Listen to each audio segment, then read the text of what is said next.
Okay, thank you. So, power of association. So, before I explain my, like every day, every class, before I give a class, I write journal for 1 hour. So, I just, on that topic. So, I will just share what I've written. But before I share, I want to ask you one question. When you hear these three words, power of association, what comes to your mind first thing? Just shoot out. Don't think so much. What comes to your mind when you hear the word power of association? Upliftment, what else? Sadhu Sangha. Okay, very good. Yes. Maharaj, Guru Maharaj. Okay. Hearing. Inspiration. Glorification. Purification. Transformation. Also, I want to ask you, when you hear this word power of association, you immediately think it is connected to devotees, right? You think power of association means you assume that power of association of devotees. We immediately assume that association word means devotees. No. See, that is very interesting. Association, when we hear, we think what is unspoken is devotees. No.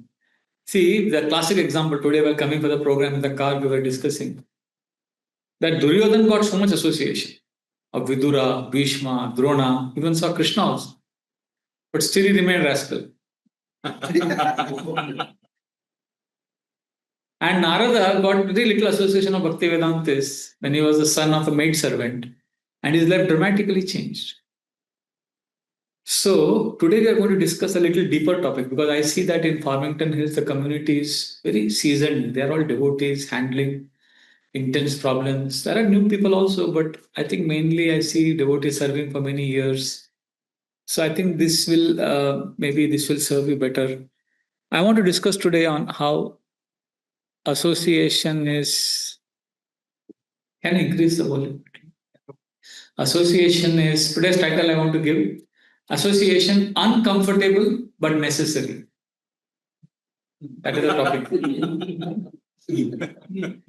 Association is, basically I want to share how association is not automatic. When we say association will help, it's not, there's nothing automatic, there is no auto mode, autopilot happening. Association is uncomfortable but necessary. Basically, I heard one of the words I heard when association, somebody said purification, somebody said, sadhu sangha, like that. I think you said, somebody said transformation. You said transformation. Shan Kishore Prabhu said transformation. So today I want to share how transformation is not about association, physical association. Transformation of the heart requires mindfulness, presence, first presence. Second, it requires humility. And thirdly, vulnerability. We have to be vulnerable. Only then transformation happens. Only then association helps. So I have heard this phrase many times. Association of devotees. Immediately think of company of devotees. Power of association is not company of devotees. See, we emphasize we have to care for each other. We have to stay connected. Remain in devotional company. We have heard this hundreds of times. And is this true? It is undoubtedly true. Srila Prabhupada writes very, very emphatically in many places that you cannot make advancement without association. It's very clear. In fact, in Dhruva Maharaj section, Dhruva is face to face with Lord Vishnu. Just imagine this story. Dhruva is desperate to get Vishnu's association. Lord Vishnu has come in front of him. And Lord Vishnu says, ask. And what does he ask? Bhaktim muhu pravahtam tvai me prasango bhuyadananta mahtam amalashayana enanjasolvanam vyasanam bhavabdim neshe bhavad gunakatam mrutapana matta. He says, I want to render devotional service in the intimate association of devotees. That is the prayer is asking. Prabhupada translates prasango as intimate association. He wants prasanga, he wants intimate association of devotees. See, we are tolerating association of devotees because we think we will get Krishna. We think if I am in association of devotees, I will get Krishna. Here is somebody who got Krishna and he's saying, I want association of devotees. ulta.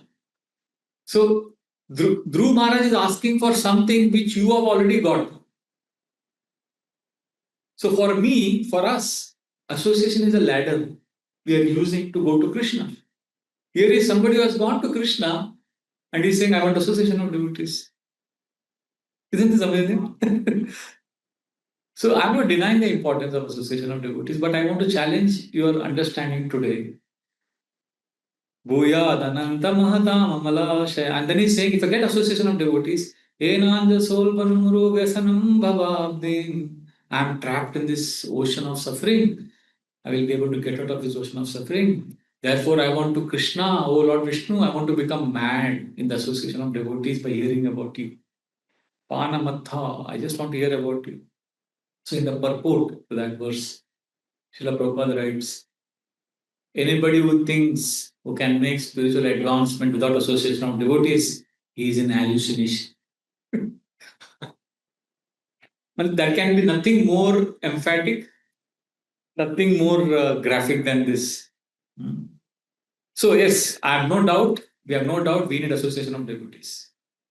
Narottam Das Thakur says, Adera Charana Sevi Bhakta Sanevas Janame Janame Hoy Abhilas. He's saying, oh, the six Goswamis, he says, I want to serve them. I want to stay with them. Now we say, okay, I'll stay with devotee this lifetime. Why? This lifetime I will serve devotees. So the next life, where do you want to go? Back to Godhead. Association of devotees now, so that next life back to Godhead. But what is Narottam Das Thakur saying? Janame janame hoye yehi abhilas. Every birth, after birth, we want association of devotees. Kaviraj Goswami, when he is writing Chaitanya Charitamrita, he says, I am more sinful than Jagai Madai. First he says, Jagai Madai hoite mui se papishta, puri shera kita hoite mui se lagishta. I am more sinful than Jagai Madai. I am like a worm in the stool. Then he says, but I have hope. I am happy. Why? Because I got mercy of my Guru Maharaj. Who is his Guru? Nityananda Prabhu. What did Nityananda Prabhu gave me many gifts, he says. What is the best gift he gave? Mopapishta Nilena Shri Vrindavan Moena Adame Dilo Shri Rupa Charan. Nityananda Prabhu gave me Vrindavan, but more important than that, he gave me shelter of Rupa Goswami. Not only that, now comes the best part. Just like in a movie, there is a plot twist in the end. And suddenly we are like, ye kya ho gaya? So similarly, as he is glorifying Rupa Goswami, shelter of devotees, there's one more twist in this. He says, in Vrindavan, I not only got Rupa Goswami, I also got shelter of Yaha Hoite Painu Shri Raghunath Mahashay. Yaha Hoite Painu Shri Swarupa Ashray. He says, I got Raghunath Goswami shelter. That is natural because he stayed in Radhakund. Every day, 3 hours, he used to hear Lord Chaitanya's pastimes from Raghunath Goswami. So, that is natural, he's glorifying Raghunath Goswami. But next line, what he's saying? Yaha hoite paino Raghunath Mahashay. What is the next line? Who else association he got? Swarup. Yaha hoite paino Shri Swarupa Ashray. The best part is Swarup Damodar Goswami never went to Vrindavan. So how is he getting association of Swarup Damodar Goswami there? That means association is not physical. Because Raghunath Goswami was trained by Swarup Damodar Goswami. So through Raghunath Goswami's association is also feeling the presence of Swarup Damodar Goswami. So therefore, we are not denying the importance, Prabhus, that association is most important. But as you see in this verse, which I just now chanted about Swarup Damodar Goswami, there is something below the surface, which is what I want to draw your attention to. Association will not work wonders. See, I'll tell you, we say association is important, but this is what often happens. When we talk of association, we tend to focus on the external benefits of association. We say things like, Prabhu, just stay with devotees. Everything will be fine. Have you said this to someone? Yes. Have you heard this? Yes. So this is an optimistic idea that we promote. What is the optimistic idea? Krishna will take care of everything. Somehow you just hang around with devotees. Just serve devotees, Prabhu. Come to temple. So what is this? All good, but there is an unspoken mood underneath, and that mood is what you may not like to hear this. If I stay in the company of devotees, Krishna will fix all my problems. Krishna will purify me. Miracles will happen. Krishna consciousness is automatic. Basically, when we say Krishna's mercy will alone make it happen, we subtly absolve ourselves of the responsibility to go through painful surgery. We want miracles. Just be in association, everything will happen. But reality is a different picture. I want to share the reality with you. The reality, there are devotees who are in the community of devotees, but they struggle all the time. They're committing offenses. They are entangled in Maya. They're addicted to pornography, Netflix. There are devotees who are carrying the burden of anarthas. Just being around devotees is not a magic pill. Hare Krishna. I'm sorry to burst the bubble. Why? Because association is not magic unless we understand the principle behind association. Association is about internal engagement. It is not proximity based concept. Association is not a proximity based concept. Okay, I am staying with you, so we are association. No. Srila Prabhupada's famous pastime in Kolkata, that Prabhupada, what is that? Prabhupada, this devotee is very close to you, he's doing so much service. One devotee told Prabhupada. Prabhupada said, this mosquito is also very close to me, but he's harassing me. It's not a proximity based concept. There is more to the principle of association than some magical thinking or magic or surface level optimism. Our optimism is very superficial. See, I sometimes feel, you're all grasta working, you're dealing with the material energy. You should not be fooled by superficial pep talks. You should go deeper. Association is a sacred principle. It is not about being near to someone. It is about being present. I'll repeat. It is not about being near. It is about being present. Kaviraj Goswami was present. That's why he could perceive Saru Damodar Goswami's association. Are you getting this? Srila Prabhupada was morning walk in Paris. So Hari Vilas Maharaj was there with him. He says this. Morning walk where? Paris. So he's saying Hari Vilas Prabhu is walking with Prabhupada and cars are running, pollution. Typical Paris morning office hours. Prabhupada suddenly stops morning walk. Prabhupada says, this is Vrindavan. And devotees are shocked. We are in Vrindavan, we think of Paris. And here is somebody who is in Paris. So, association is not about being near. It is about being present. Are you present? Association is not about proximity. It is about participation. Are you participating? Are you internally engaged?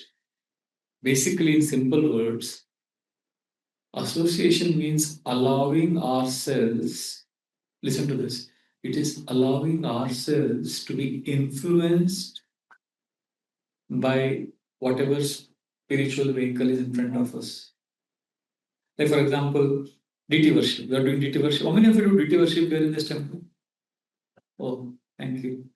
So, DT worship, for example, I'm dressing DTs, but my mind is elsewhere. Then I'm not associating with the DTs.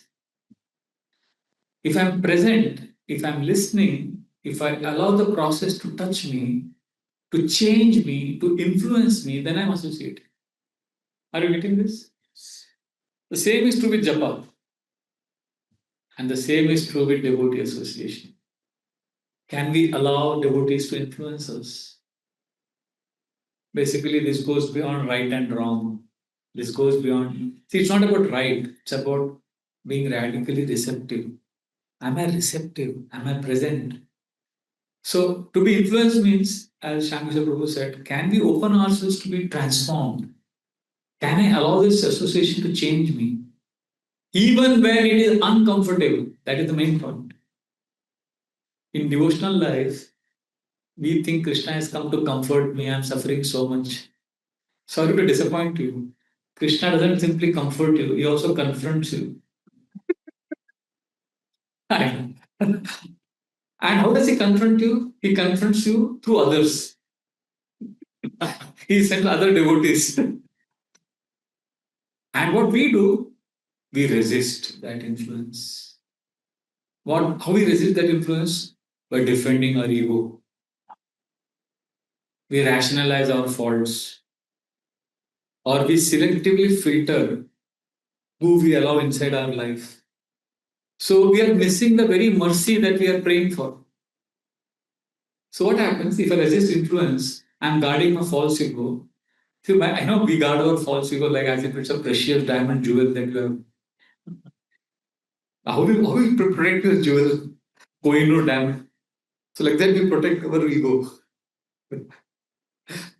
So then, even if you have the best association, it will not work because we are with honey, but we are licking the bottle from outside. We are not tasting the honey. So that's why you see that in the long term association, people are still stuck despite association. And I've seen devotees, you've also seen people get easily offended even after years of being in a community. And they are still building walls in relationships, still suspicious. And I'm sure all of us know at least some devotees who we think are political. Because the real principle of association is to become vulnerable and allow spiritual influence to work out. And that has not been embraced. That principle we have not embraced. Then association will not help. This is a very painful but very crucial truth. Especially devotees who have spent more than 10 years, 15 years, we should internalize this that just being around with devotees doesn't guarantee transformation. True association is not physical nearness, it is willingness to be shaped by spiritual contact. Like, there is one Christian monastery I visited when I first went to Europe. So they have this board in that monastery. Because, in ISKCON, our monkhood is 70 years, Gaudiya Math another 100 years. But Christians' monk history is a long history. It's very interesting how they train their monks, sadhus. So there, one place, they have a big board which says, receive all guests as Christ. Means they want to receive all the guests who come to the temple as Krishna. But when I said that to that senior monk who came, I said, oh, this is very nice. You have a nice board which says, receive all guests as Christ. He told me, sir, there is something more. I said, what is more? In our monastery, we have another board inside. Outside, what they have put? Receive all guests as Christ. He says, inside they have put a board which says, receive all corrections as Christ. Interesting, no? Means a sharp word from your colleague, some humbling moment, some uncomfortable feedback. Wherever I go, I take feedback from devotees. First time I did this many years ago, it was very painful. But now I enjoy it because I get a lot of practical things. Sometimes you have a mole on the nose. You can't see it. Right? Others can see it. So it is very important to take feedback. So all of that feedback, correction, humbling, this will be part of divine association if we allow it to work on us. If we don't allow it to work on us, then it will not help. So in Gaudiya Vaishnavism, what is this called? This is what Mataji said. When I said, what do you mean? What do you think of when you hear the word association? What did you say, Mataji? Sadhu Sangha. Essence. So Sadhu Sangha means what? We think being with sadhus. No. Sadhu Sangha means taking the instructions of the sadhus to the heart. Sadhu Sangha is not associating with sadhus. Sadhu Sangha means taking their instructions to the heart. Prasangam ajaram. Can you please repeat this verse after me? Prasangam ajaram pasham. Kavayo atmano vidhu. Saeva sadhusho kruto mokshadvaram apavrutam. So material entanglement is like a python's nose. It chokes us. And great philosophers have said this. Kavayo atmano. But the same attachment, when it is transferred to sadhus, Saeva sadhusho kruto, then mokshadvaram apavrutam. It gives us liberation. And that attachment, Bhaktivinoda Thakur says this attachment is not an attachment physical. He says, without humility and without willingness to be influenced, even if associated with saints, it is like an iron. It is like an iron near a magnet which is covered with rust. So, are you associating with devotees with rust on your consciousness? So, therefore, we want to associate with devotees because they give us Krishna, but we have to let go our false ego. Krishna se tomar, Krishna dite paro, tomara shakati ache. What is the next line? Amito kangal, Krishna Krishna boli daita pache pache. Bhaktivinoda Thakur says, Krishna is yours. Krishna dite paro. You can give Krishna. Tomara shakati ache. You have the strength to give Krishna. Amito kangal. I'm a beggar. Krishna, Krishna, Boli, Daitava Pach. I can only run behind you begging Krishna, Krishna. So therefore, let us have this mood. I remember last year, Janmashtami, morning 5 a.m. till 1 p.m. How many hours that is? 8 hours. I was with my spiritual master, as well as Radhana Swami Maharaj. Mangalarti was there. We were doing deity worship. Then he came to the altar. And then Bhagavatam class marathon he gave. I was sitting right in the front. Then the Kirtan after the 12:30. He was right. There was so much association I got. I was so overwhelmed. And then in the end, when I was going to the room, I just stood behind him and I said this line. Maharaj, Krishna Seto Maharaj. I chanted the whole thing. And Maharaj heard me. And after I finished, my voice kind of choked. Maharaj looked at me. So what does this song stanza actually mean? That I am a beggar.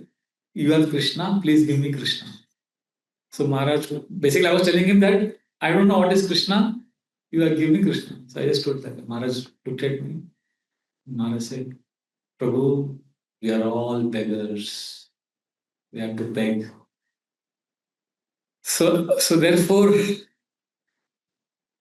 we have to have this mood that I want association, but I want to also give up my false ego in that association. There is one Christian monastery where the whole mood is they make you sit in your cell. They have a small cell made for all the monks. And their philosophy is you sit in your cell, that cell will teach you everything. But they also warn you that if you sit in the cell without the willingness to be instructed by the suffering and the silence that will come to you, then that cell will not become a teacher, that cell will become a prison. Similarly, we are told associate with devotees, that is like a cell. Rather, Gopajana Vallabh's community is like a cell for you, which is supposed to educate, which is supposed to be a teacher. But it can become a prison if you are not willing to be instructed by the pain that we go through in this association. So therefore, association can elevate you, it can also crush you, depending on where your heart is. So therefore, the essence of today's discussion is let go the resistance, which means humility. True association means I have to let my guard down. I have to surrender my ego-driven conceptions. Then association will give fruit. Basically, true association means swallowing the bitter pill. जहर मरने के लिए थोड़ा सा लगता है, पर जिंदा रहने के लिए बहुत पीना पड़ता है. I sound supposed to say Shayari but निकल गया.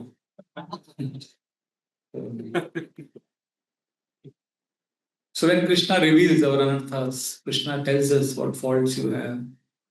Sometimes how Krishna reveals, he reveals through holy name, he reveals through deity worship, through interactions with devotees. It is painful, Prabhus, it is painful.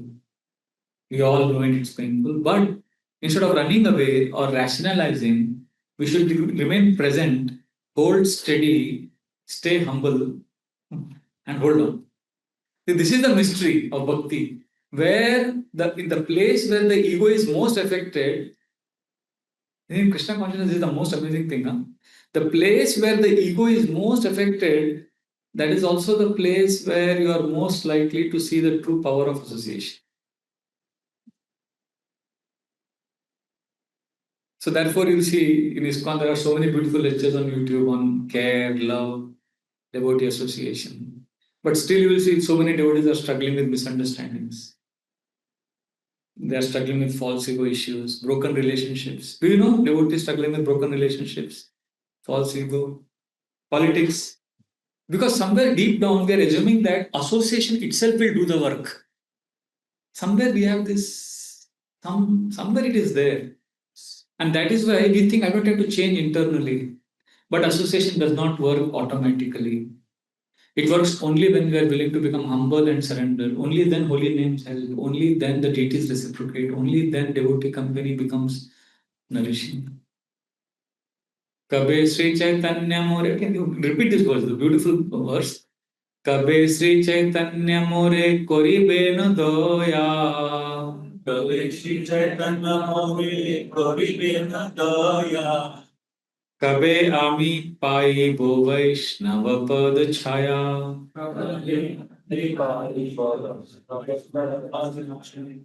When will Lord Chaitanya be merciful to me? When I will get shelter of association of devotees. And what does that association means? He says, when I have the strength and humility to go to them crying and tell them, please bless me. Kandiya, Kandiya Jana, Iva Dukha Gram, Samsara Nala Hoite, Magibe Vishram. When I can cry in front of a Vaishnava, please pray for me, please bless me, please help me. And then what the devotee will do? Shuniya Amara Dukha Vaishnava Thakur. The Vaishnava will hear my plea, my misery. He will hear me say that. And then what he will do? Shuniya Mara Dukha Vaishnava Thakur. Amalagi Krishna Abe Dibena Prachur. On my behalf, he will go to Krishna.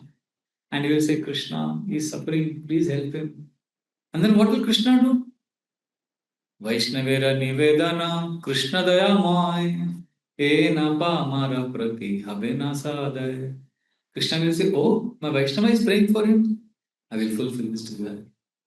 So this is what will happen. But for that, we have to cry, we have to beg, we have to take a humble position. Unfortunately, we want benefits of association without the cost of ego's death. So in a sense, everybody wants blessings of Krishna, but everybody doesn't want surgery. We think Krishna is a motivational speaker. Krishna is a heart surgeon, my dear friends. He performs this surgery to create space for the blessings to come inside. So we have to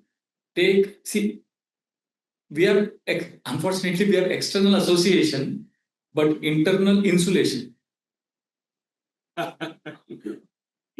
Means, like, we protect. No. So therefore, to change all of this, we have to start choosing thoughts now. We have to start saying things like to ourselves, Krishna, I'm a servant, Krishna, I want to surrender.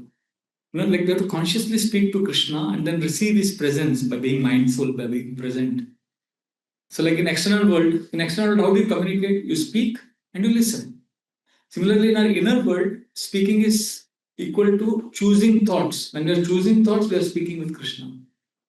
And in this world we listen. In the internal world, when we are present, that is like listening to Krishna. So like that, when I'm present, then magic happens. Because when you are present, you'll not only get sweet moments, you'll also get bitter moments. You'll also face the ugliness of you. You'll also face uncomfortable things. Like Radhana Swami Maharaj writes in Journey Home that when he was with Prabhupada in the first Pandal program, In the presence of Prabhupada, he saw his own inner beauty and inner ugliness. He saw his own strengths and own weaknesses. He saw his own virtues and he saw his own vices. He said, I was facing the beauty and also the ugliness. That churning has to happen. We want spiritual spoon feeding. We don't want spiritual wrestling. But spiritual life growth happens when we can wrestle with our dark side, when we can face it. So then Krishna will reveal himself in most extraordinary ways. Therefore, please know that my present doesn't mean okay, only when things are painful, boring, humiliating, unglamorous, we check out. No, we have to show up even when things are bad. Even when chanting is boring. Krishna, chanting is very boring today, but I will prove my sincerity to you. I will chant today. Somehow showing up, being vulnerable enough to be pierced by the truth. Otherwise, you can sit in front of Tulsi Devi and chant 16 rounds whole day, attend all morning programs, and still not change. Because the heart is not ready, open to influence. Then presence is not. See, presence is not a place. It's not that somewhere you go and you get. No, it is about posture of surrender. How you surrender. That is very important. So, association is the place where the ego starts melting. It's a fire actually. And only when we insulate ourselves with few things, false expectations. We insulate ourselves through self concepts. Like we all have our own definition of love. If somebody fits into that definition, we think he's loving. So we have insulated ourselves with false expectations, definitions of love, spiritual entitlement. I should get this, I should make advancement because I've spent so many years.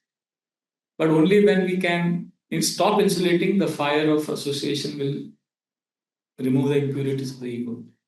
So practically what we can do, I'll just end within 2 minutes and then we can have some discussions, question answers.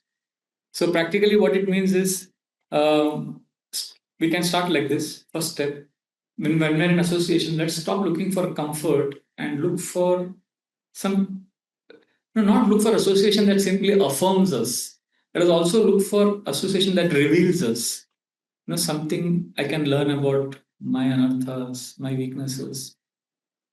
Like there are devotees, sometimes you sit with them, they may not simply glorify you.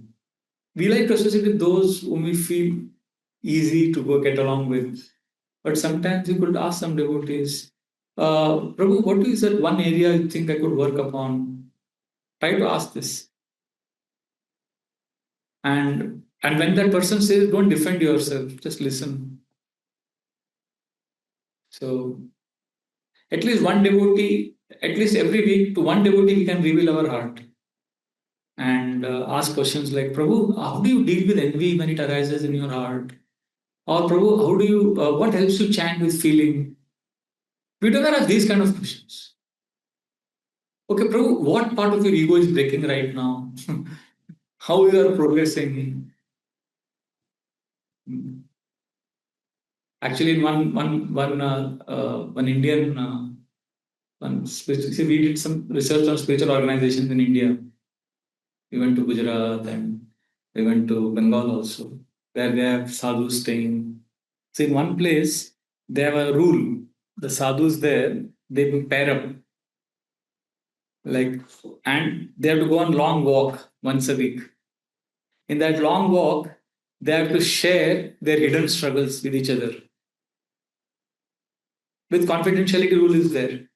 They take a vow in front of fire and guru that they will maintain confidentiality.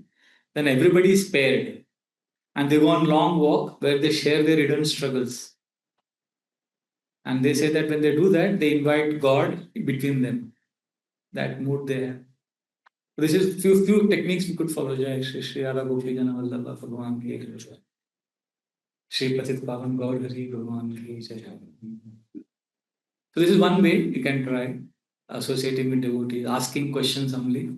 Second thing we could do is, if you see, most of our association happens when we want, how we want, with whom we want. It happens according to our terms.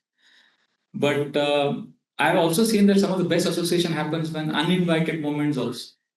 Like sometimes spontaneously. Like recently I was in New Jersey, morning 3 o'clock I got a phone call from one brahmachari in Chowpatty. And he knew I'm in America. But the first temptation was, cut it off, and he will send me a WhatsApp message. But I felt he knows I'm in America, still he's calling me at 3 o'clock, means there has to be something. And I'm glad I picked up because he revealed his heart, he was going through some struggle. So that was a detour in my schedule. My schedule got upset, but I gave him a chance to open his heart. So I know that Krishna will also reciprocate with me. So therefore, this is one thing, like allowing spontaneity to come, asking humbly questions, and this is third thing we could do is when we are hurt, instead of withdrawing, we could. I'm not saying don't withdraw. You may have to withdraw sometimes, but I'm just saying before withdrawing, ask some questions like, why did I get so hurt? What is there in me that making me so hurt? Am I suffering from some subtle pride like that?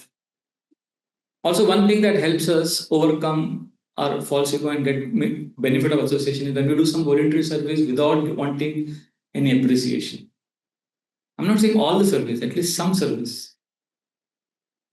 Like in our Chapati ashram, we used to keep our shoes in the shoe rack, very messy. But next day morning, it would always clean, and we used to wonder who does this. Nobody knew who does it.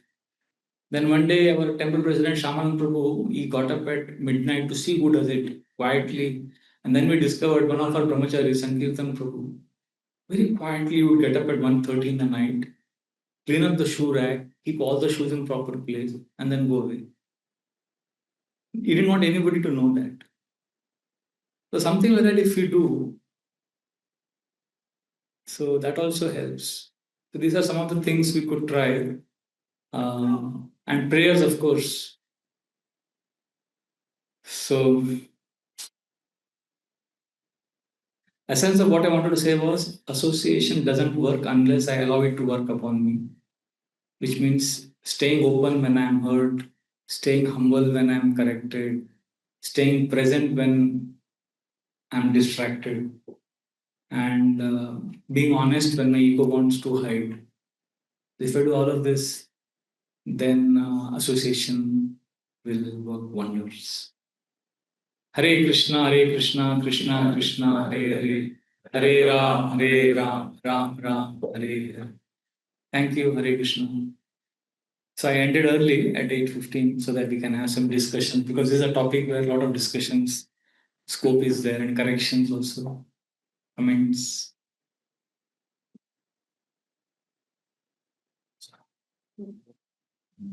Thank you so much, Prabhuji. After you, I saw two hands. Yes. Yes. Thank you so much, Prabhuji. Because Hinduism has many aspects which we paid very little attention to it before. I'm trying to understand this point when you said about the proximity aspect and being present.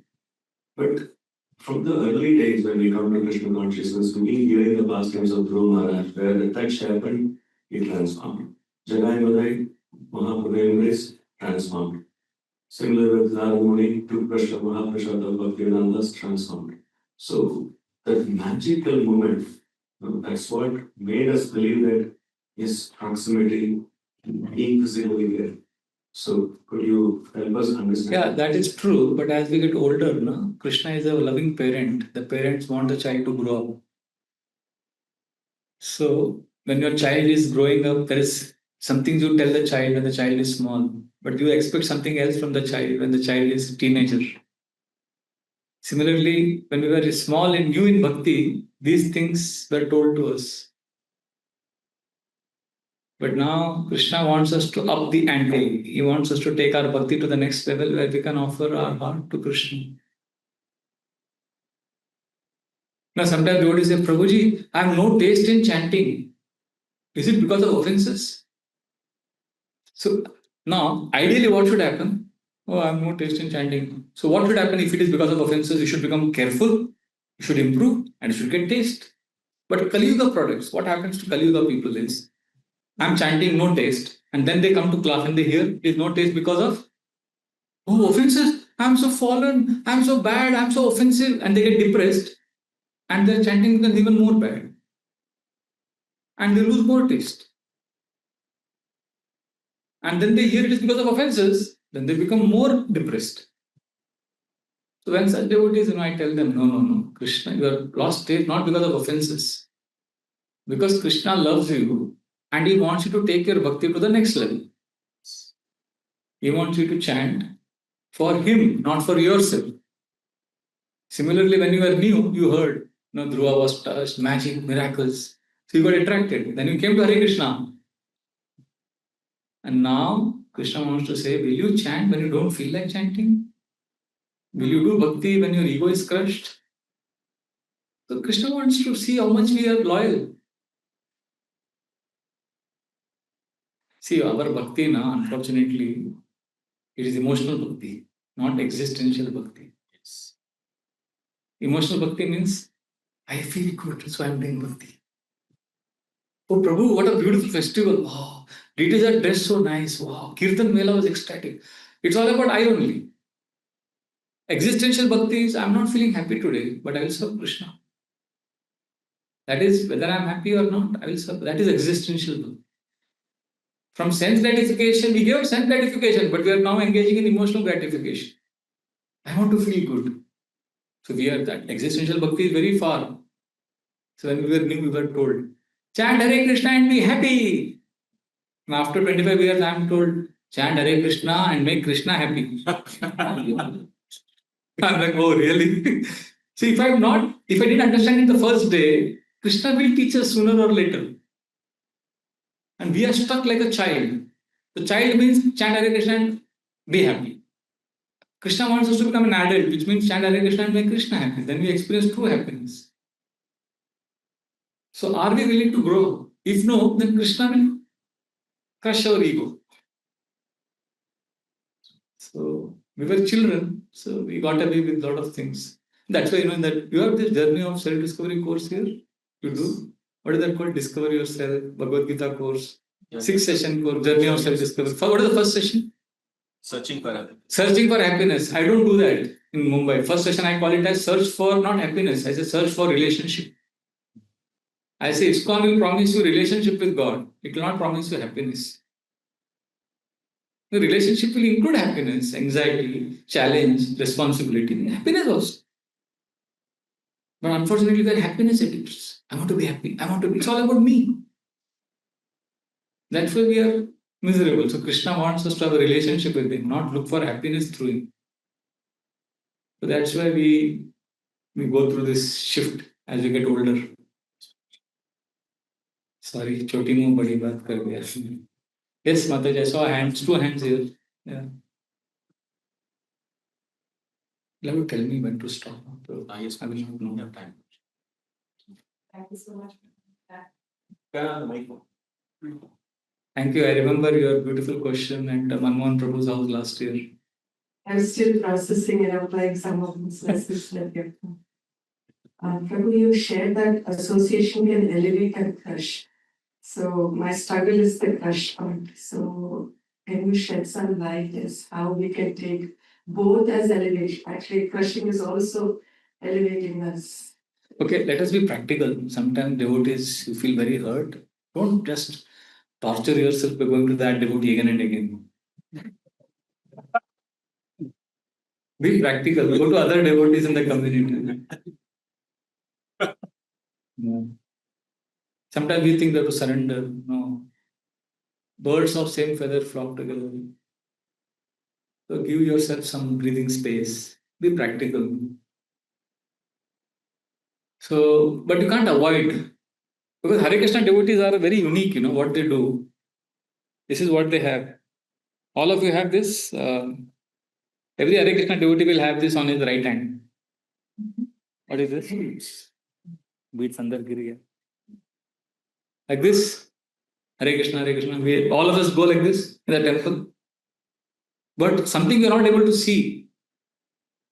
Right hand, every devotee has bead bag. And left hand, devotee is carrying a big needle. And all of us in our heart, there is a big pus. False ego is a pus. Sometimes you get pus. So if you blow air on it, अच्छा लगता है. देखा? Yes. But if somebody touches it, pains, right? So false ego is like pus, intense pus. And when we see devotees, and everybody is carrying that pus, and we are interacting in a community, Hare Krishna community. We are chanting, and devotees are coming in front of us. They are moving beat back like this, and the left hand they are needle, and they punch. What will happen if you punch your pus?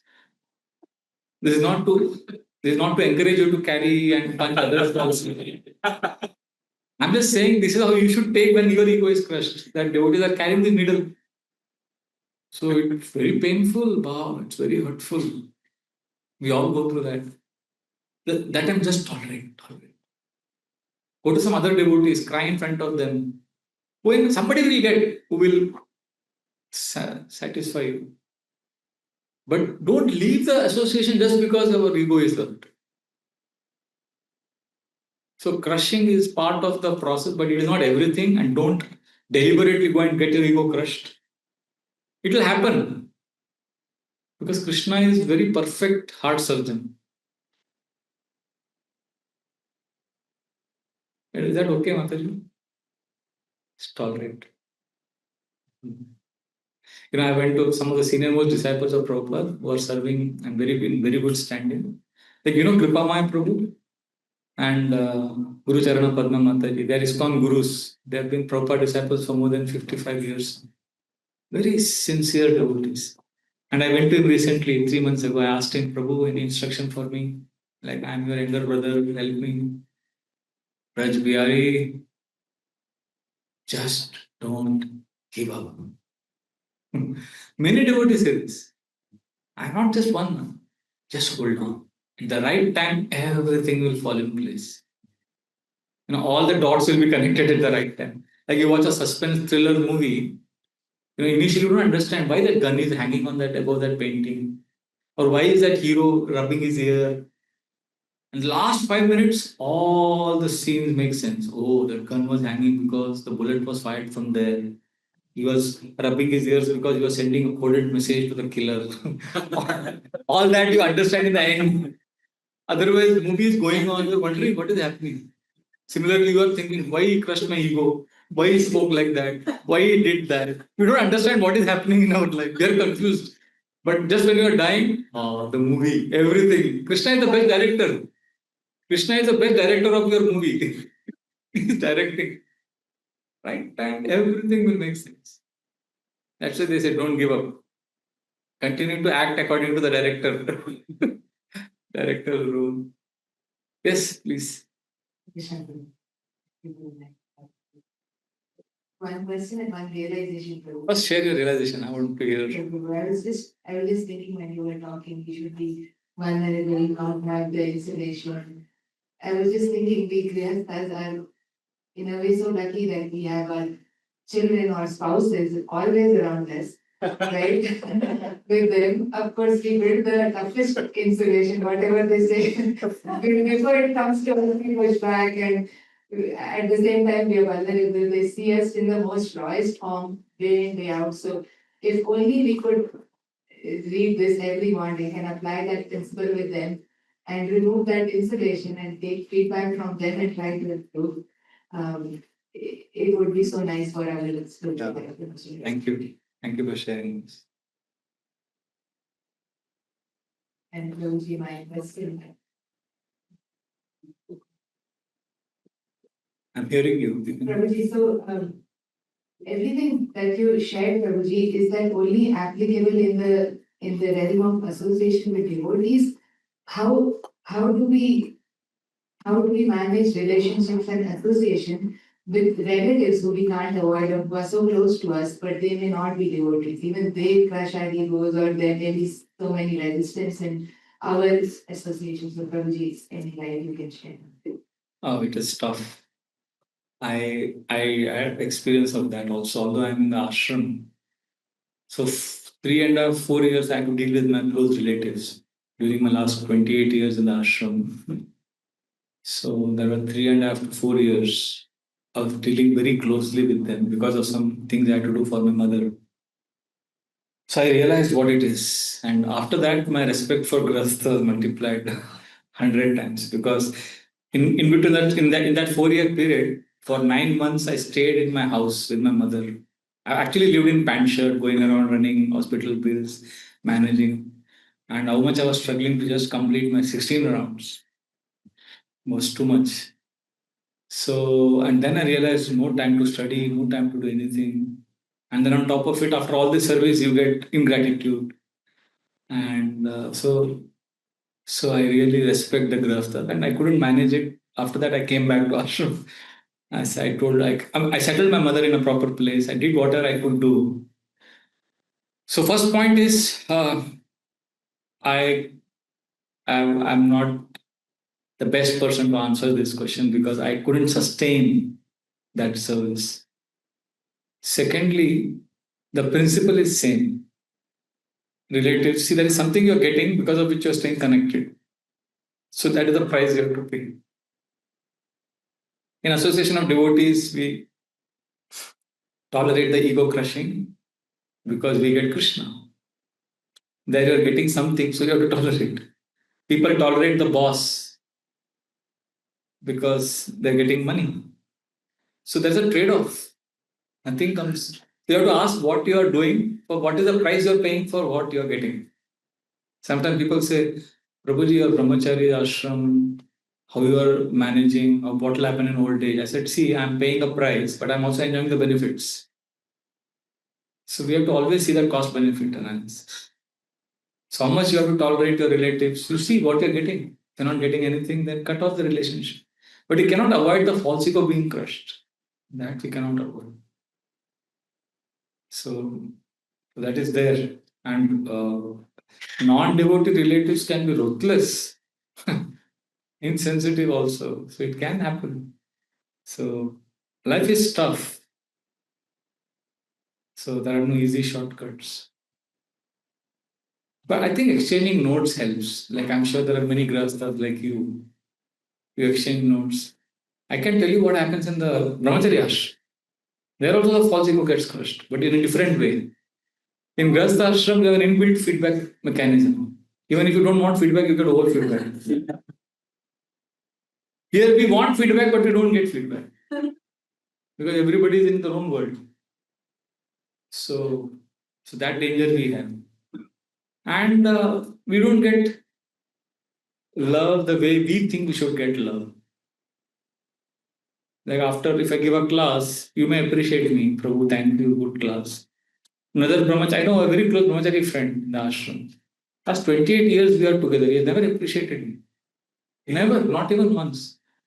So he'll come to me after my class, he'll say, great class, you finished on time. Very good. And he'll walk away. that is a compliment. He has never smiled at me last 28 years. So I can think what I should think. But I'll tell you, when my father passed away, I was in Badrinath. I had to rush back to my hometown, South India. I was disoriented, sad. And that time we had this Nokia phone, small phone.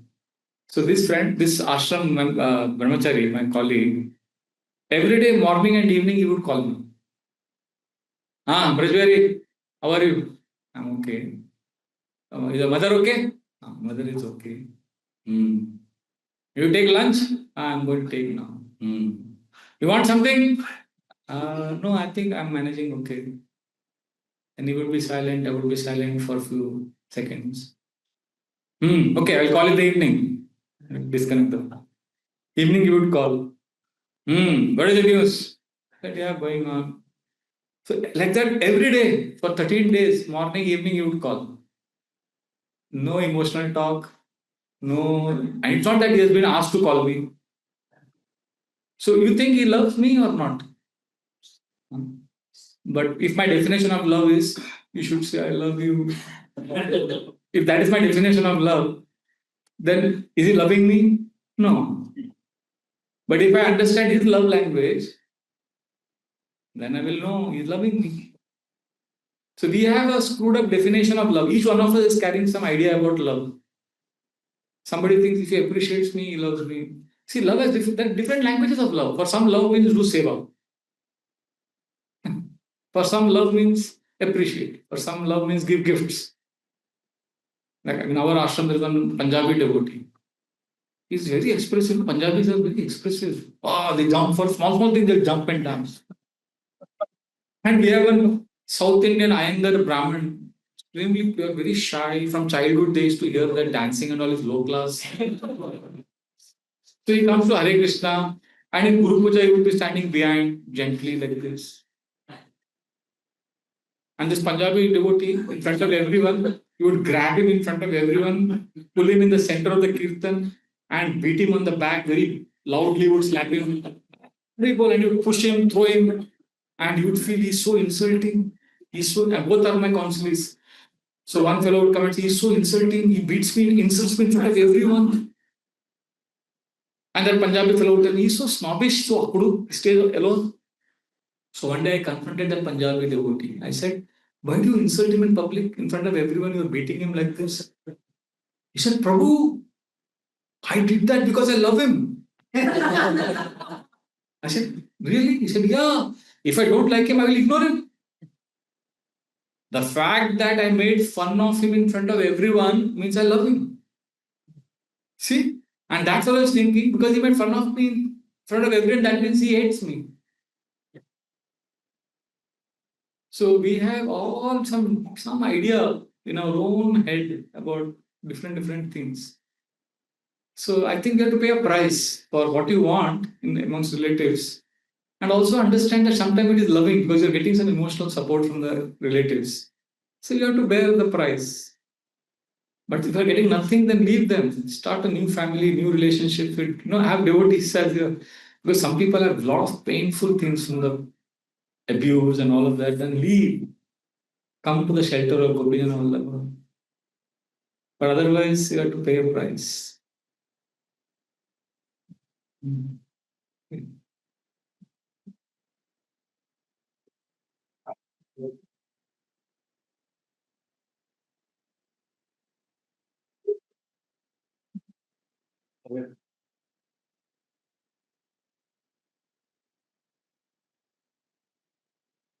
Hare Krishna. Before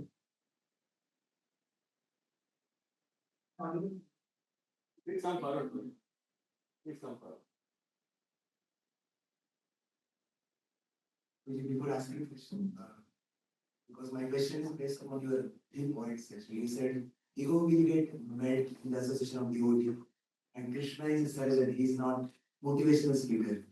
And third thing you said nicely that it is not about association is not about affirmation but revelation. And in answering Mataji's question, you said, so all sustenance will be revealed at the end. So it is really, thought provoking, you said. So my question is that, I am confused between when we say that we have to reveal our mind in confidence. This is one thing. And the second thing is nowadays ISKCON I'm hearing a lot about let go principle. And also they said this shall to pass. This also shall to pass. So how we can strike balance between these two, revealing the mind and then we apply each thing and how that intelligence will come. In what situation you said that Krishna wants to see us that we are also growing. So that question comes in my mind. Are they not related? I don't understand. One is okay. Revealing your heart, I understood. These two shall pass. So how are they connected? So, sometimes we are seeing that the things are not happening, and favorable to us, and we can go and reveal to our conscious the mind. But then this shall to pass, how we can use that principle. Okay. So you are saying how much should I reveal my heart and how much should I tolerate and just allow it to go. See, that there is a criterion, there is a test. Sometimes when you go through difficulty, you don't have to go and tell your heart to everyone. You can tolerate. But then if that pain is affecting your devotional service, if that because of that pain, what you're going through, you're not able to do hearing, you're not able to chant, you're not able to do seva, then you go and reveal your heart. But if you're able to do everything nicely, although you are in suffering, then you don't have to go and reveal your heart, everything. What is the criteria? What is the criteria? What is the test by which you can know whether you should reveal your heart or you should let it pass? Devotional. No, not you. I'm asking Prabhu. What is the criteria? What is the test by which you can know whether to reveal your heart to a devotee or allow it to pass? It's affecting my devotion. Yes. If it is affecting your chanting, hearing, service. If it is not getting affected, then you continue, knowing that this too shall pass. But if you're getting affected, you're not able to chant, hear, रात को नींद नहीं आ रहा है, disturb हो रहा है, then you go call devotee, call them, talk to them. Like, I was assisting one devotee in writing a book many years ago. And I was just doing servant of servant seva. And because I was serving him, I was expecting him to appreciate me and at least acknowledge me, what I'm doing. But he had no time. Busy, busy. So initially I said, no, this too shall pass and we have to be surrendered. We have to just do seva, not expect appreciation. So just do seva. This too shall pass. But I saw that I'm getting affected emotionally. I'm getting disturbed because I'm spending hours and he's not even acknowledging. So finally, what I did, I gathered the strength to be vulnerable and I called him. I said, Prabhu, please don't mind. I know you are very busy, but I'm feeling very lonely. I'm feeling very unloved because I'm assisting you and I'm not getting reciprocation. So I'm feeling very, very sad. I didn't blame him. I told him my problem. And because I've seen 99.9% of devotees are reasonable, sensitive, but they may be busy because of which sometimes we don't understand what they are doing. But when I became vulnerable and honest, he got so panicky, he dropped the phone, he came running to my room and spent 3 hours with me, appreciating, apologizing, thanking. And then our relationship improved, then I continued to do service. So I'm saying that sometimes vulnerable, honestly telling others about our situation solves many problems. We don't say, we assume many times. So that is why. So the reconciling between these two shall pass and Guya Makyati Prachati, the criteria is our devotional service getting affected. If it is getting affected, then confront, reveal your heart, express your heart. Okay. What happened, sometimes we say that in proper situations, we are saying that disciples are asking small questions, very small questions. They are very highly accomplished in their, material life. So has many disciples, but Thomas said, better you ask for, certain situation. So if you, like you said, my devotion is not affecting and I am not asking now, but that small thing has many details which I don't know into my immaturity and in future may it affect me. So that is where I can do that. Yeah, to ask. Yeah. So, but Approach. how do you know that, that is the problem? Approach. Ask devotees. Don't think too much about. Just go and tell the devotees. Stop asking me. Go and tell the devotee only. Yes. Kanai Krishna. Thank you, Prabhu. Now I understand why Duryodhan didn't get benefit from the good association with Bhishma Pitama, Dronacharya, and Kripacharya. So one needs to be this, he wasn't open to the instruction and he wasn't open to their influence. And his false ego was coming in between and he was not becoming humble. So to receive instruction from other devotees, we need to be open heart. We need to be humble, means to hear and follow the instruction. And so thank you for clarification. Now my question is that we come across so many devotees in ISKCON, and not every devotees are get connected with individual. So we need to find a like-minded devotee where we can exchange mood of friendship, and there are some like-minded counselor where you can open the heart. So is it the correct approach? Yeah, of course. That's true. We have to seek like-minded association. But we should also be respectful to others with whom we have not. See, we can't be comfortable with everyone. Cultural differences matter. But we should be respectful and we should be open for influence. Like classic example is your own mother. She's best friends with Malti Mata, Malti Prabhu. She's best friends with her. She can speak only Gujarati and Hindi. Malti Prabhu speaks only English. And they are able to communicate so well. Cultural differences, language differences. But heart language of love is beyond all of that. Ideally, yeah, we should hang around with devotees whom we can get along well, but we should be open. Like especially Bhagavatam classes, for example, is a great place where regardless of the speaker, we hear. Like, honestly, we're talking about false ego and association. I want to share this. I'm here in America, and every day morning Bhagavatam class is happening in Chowpatty temple. But I hear Chowpatty Bhagavatam class wherever I am. However busy I am, I don't miss the temple class. So today morning, class was given by Arvind Madhav Prabhu, who is very new devotee compared to me externally. But he gave a fantastic class. So I sent him a long message about what all I liked. And he felt encouraged also. So now we hear Bhagavatam class for spiritual knowledge. But I hear Bhagavatam class of our temple for emotional connection. Because I belong to that place. I stayed there for 28 years. So whenever brahmacharis give Bhagavatam class in Chowpatty, I hear their classes. I can connect with them. Some of them I am not very close friends with.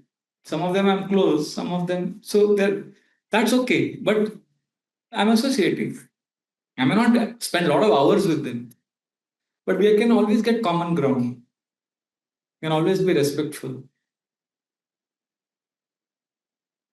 One more question. You mentioned that Srila Prabhupada was in Paris and he was feeling that Vrindavan. How do we develop the Vrindavan consciousness irrespective of the place?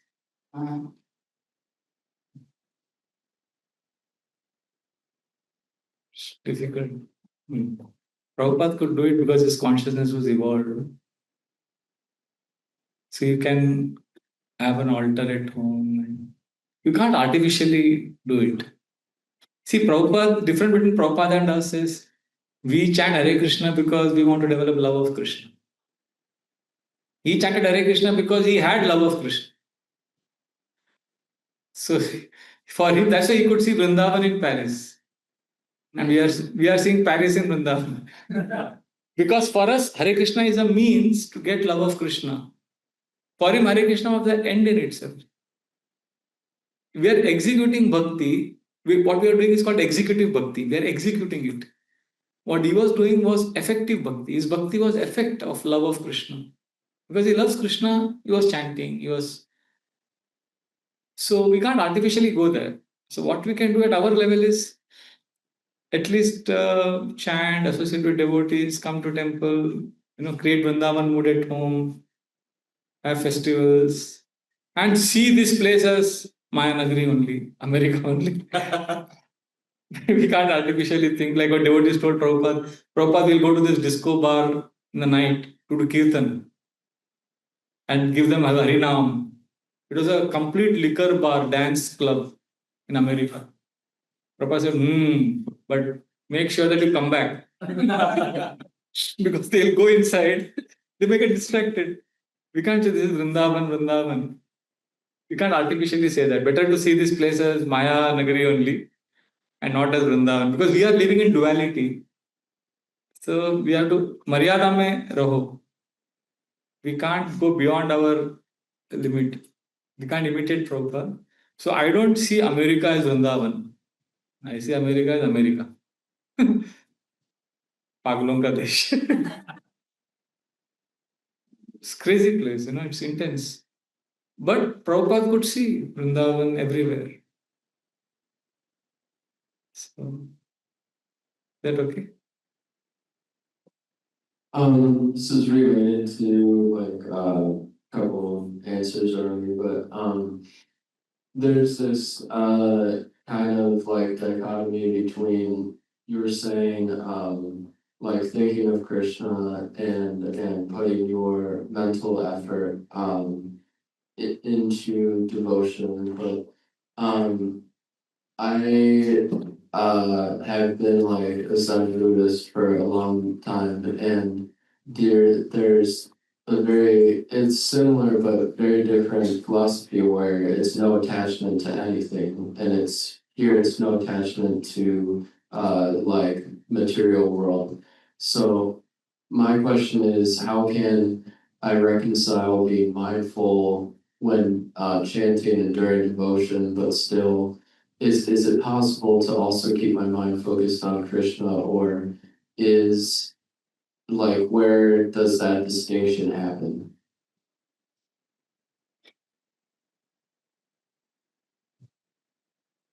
The distinction happens when we understand or when we place ourselves as separate from the mind. On my right is Radha Gopi Janavallabha, Krishna, but on my left is my mind. When I say mind, it's a simplified word for the conglomeration of mind, intelligence, and ego, ahankar. Everything combined, I'm calling it as mind, which is on my left side. I'm in the center, and Krishna is on my right. So our practice is when we chant, what we do is we observe without judging. We see the mind as separate from ourselves. All the rant is of the mind, it's not me. The more I observe, the more I become aware of my mind as separate from me, the more I discover my voice. Right now, my prayers are all because it's a mind talking. So I'm not able to express my heart to Krishna. So what I do, I stop praying to Krishna sometimes. I just turn back and look at the mind without judging. Yes, what you are saying, my dear mind. Okay. Just like a video camera is observing me, I turn the video camera inside. Just observe the mind without judging. This is what the mind is saying. So I become aware. When I'm aware, at a certain point of time, the mind just keeps quiet. Mind stops throwing tantrums because the mind has been apprehended. So when you just observe the mind without judging, the mind is, and when the mind becomes quiet, that's your moment. Grab it. Turn to Krishna and say, Krishna, I love you. When you say, I love you, that's your voice. That's the soul's voice. So our path is Bhakti Yoga, where we offer a heartfelt prayer to Krishna. And if we are unable to offer, we just practice awareness and we see the mind as separate from ourselves. And when the mind becomes quiet, then we again turn back to Krishna and offer our heart to Krishna. Otherwise, all the prayers they're offering is a mind drama going on. So I'm just suggesting once a day for a few minutes, just observe the drama. And it's amazing empowerment when you simply realize that you're not the mind. It's amazing empowerment. So this is what we do. Does that answer your question? Yeah, thank you. Thank you. What's your name? Otto. Huh? Otto. ARAV. No, OTTO, German name. German name, Otto. Yes. Thank you. Thank you. Thank you. We'll take one Mataji's question. Yes. Two of them. Hey, Krishna Prabhuji, please accept my obeisances. All wish to share with God. Prabhuji, sometimes we hear that even if you're chanting with offense, chant, then it will slowly go away. But sometimes you observe it just increases. Offense. Yeah, so why does this happen? And sometimes you also take it as an excuse, oh, I'm chanting with offenses. No. Chanting with offenses is bad, but you can't avoid because the mind is always wandering. So it's not an offense if the mind is wandering during chanting. First, let us get it clear. If the mind is wandering during chanting, it's not an offense. Because that is the nature of the mind. Anybody here whose mind wanders during japa? So all of you are normal and my congratulations. If you said, Prabhu, my mind doesn't wander at all, then I would have said either you are a pure devotee or you need to see a psychiatrist. Mind will wander, so it's okay. That's not an offense. But Has it happened to you during chanting that suddenly you realize that your mind is wandering? Have you ever? See, mind is wandering, we are lost, that's one thing. But sometimes suddenly you realize, my mind is wandering. At that time, what do you do? If you continue to wander, that's an offense.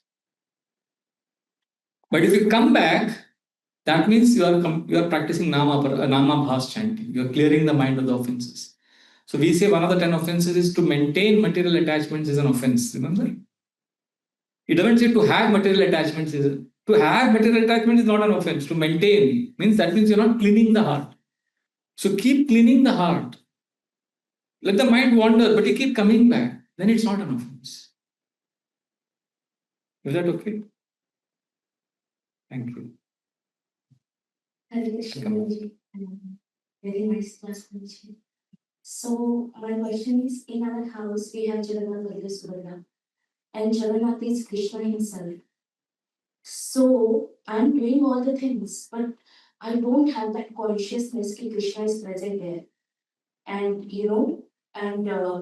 I'm going in front of him, and I need to do obeisances all the times and treat him like a Krishna. So how to develop that consciousness for it? Okay, so if I understand rightly, um,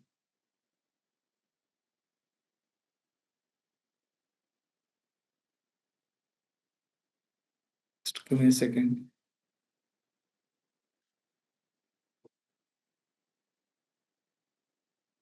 You are saying you are Jagannath deities, but you are not conscious of Jagannath being Krishna. You are going through the mechanical activity, and you are saying how to actually see that it is Not every time I'm conscious. that it is Krishna. Yes. So how to have that consciousness that it is that deity is Krishna and so right? So I have a request. If you want to see Krishna in the deity and you want to see, don't want to be mechanical, then the way you asked me this question just now, the way the sincerity with which you asked me, in the same way you have to ask this question to Krishna during japa.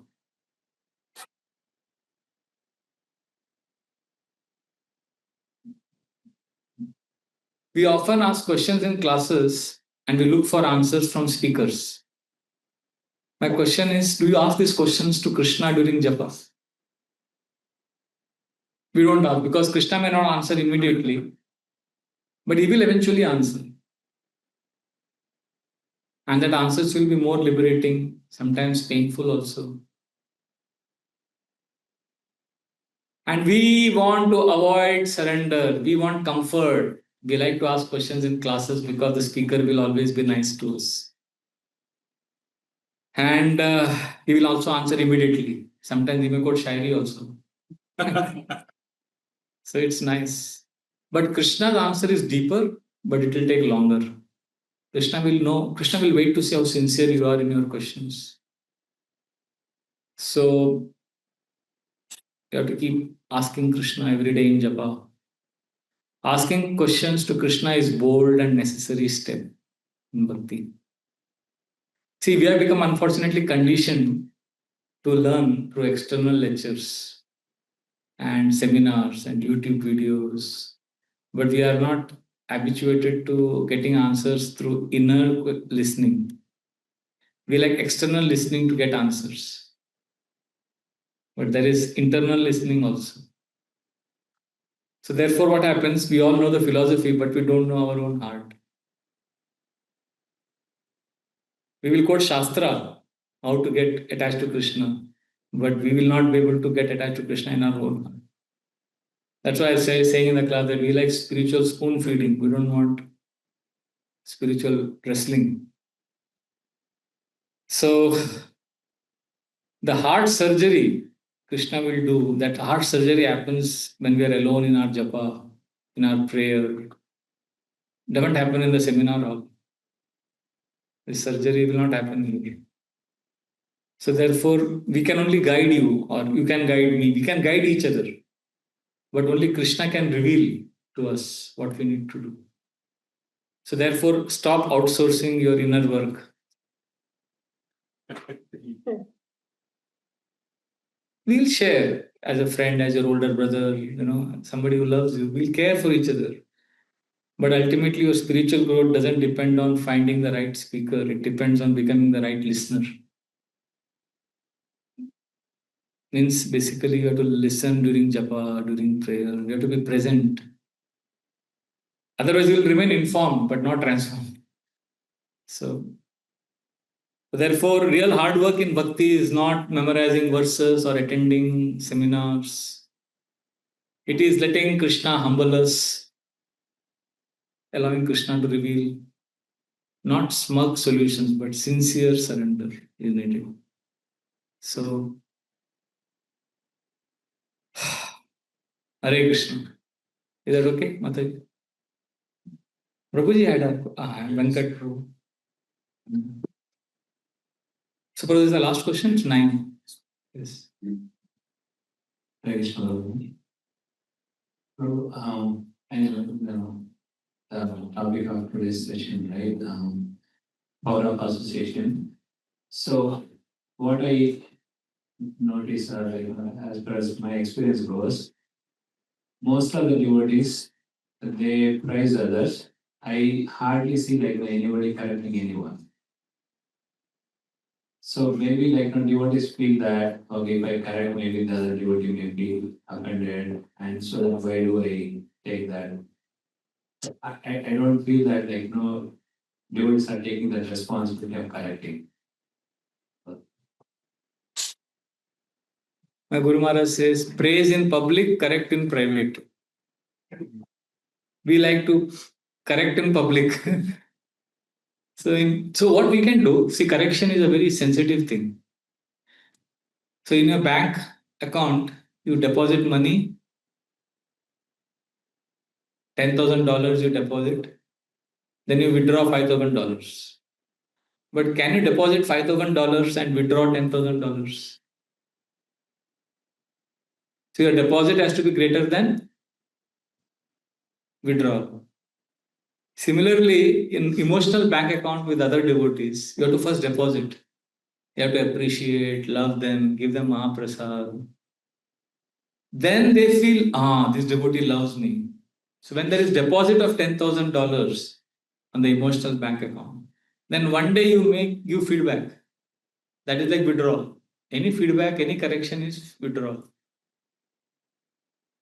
But if your correction is more than your appreciation and love, then it is disastrous for the community. That means everybody is carrying needle in left hand, right hand also they've thrown the feedback, they're carrying needle.